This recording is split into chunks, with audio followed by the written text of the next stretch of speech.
και πάλι. Σήμερα θα μιλήσουμε για την ταυτότητα του χάρτη.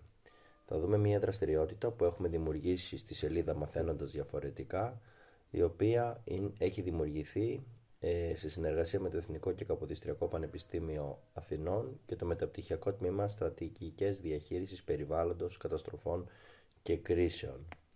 Η ταυτότητα του χάρτη λοιπόν είναι κάτι το οποίο ακολουθεί τους χάρτες σε πάρα πολλές πτυχές.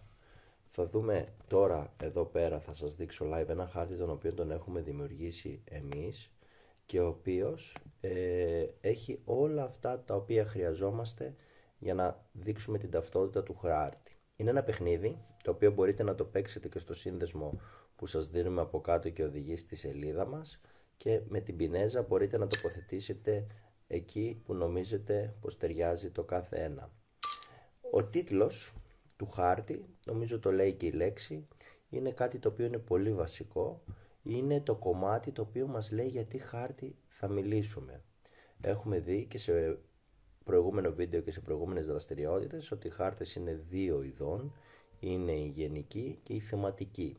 Όπως φαίνεται εδώ πέρα μάλλον έχουμε έναν θεματικό χάρτη, αφού μας δείχνει τους Περσικούς πολέμους, και φυσικά έχουμε έναν θεματικό που αναφέρεται στην ιστορία. Εδώ λοιπόν μπορούμε να δούμε όλοι την πορεία που ακολουθήθηκε κατά τους Περσικούς πολέμους. Θα ήθελα να τονίσω εδώ ότι ο τίτλος δεν είναι υποχρεωτικό να είναι πάντα στην κορυφή, αλλά μπορεί να είναι σε διάφορα σημεία, όπως τον βλέπετε και εδώ πέρα, όπου μας λέει ο ελληνικός κόσμος κατά τους Περσικούς πολέμους, και έχουμε τα βασικά στοιχεία τα οποία θα μας δείξει αυτός ο χάρτης.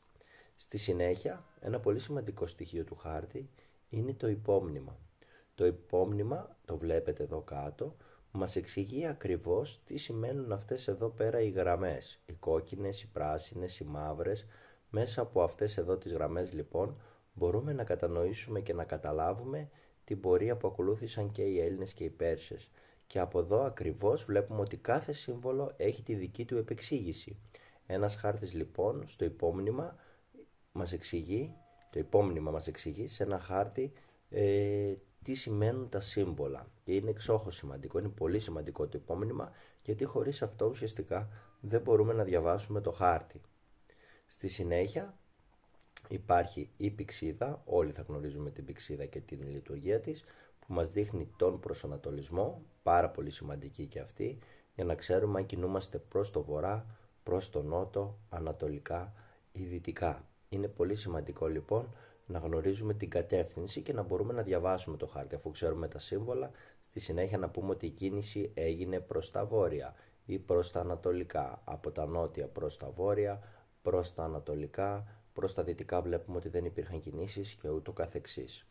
Και τελευταία είναι η κλίμακα του χάρτη. Κάθε χάρτης έχει τη δικιά του κλίμακα και η κλίμακα μας δείχνει κατά πόσο έχουμε, ας το πούμε, κάνει εισμίκρινση της επιφάνειας. Συνήθως είναι κλασματική και μπορεί για παράδειγμα να είναι 1/1.000.000. Τι σημαίνει αυτό?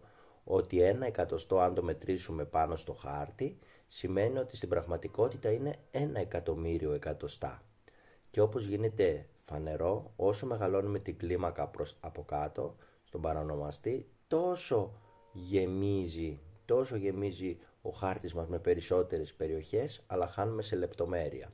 Έτσι, όσο λοιπόν μεγαλώνουμε τον παρονομαστή από κάτω, στην κλίμακα, στο κλάσμα μας, τόσο μικραίνει η κλίμακα. Και αυτό σημαίνει ότι έχουμε πολλά εδάφη και πολλές λεπτομέρειες. Άμα κάνουμε 1/100, αυτό σημαίνει ότι θέλουμε ένα πολύ μεγάλο χάρτη που θα μας δίνει πάρα πολλές λεπτομέρειες από το έδαφος. Η κλίμακα ίσως είναι το πιο δυσνόητο κομμάτι, όμως δεν είναι τόσο δύσκολο. Πρέπει να θυμόμαστε ότι κάπως πρέπει να αποτυπώσουμε όλα αυτά τα τεράστια εδάφη σε ένα μικρό χώρο.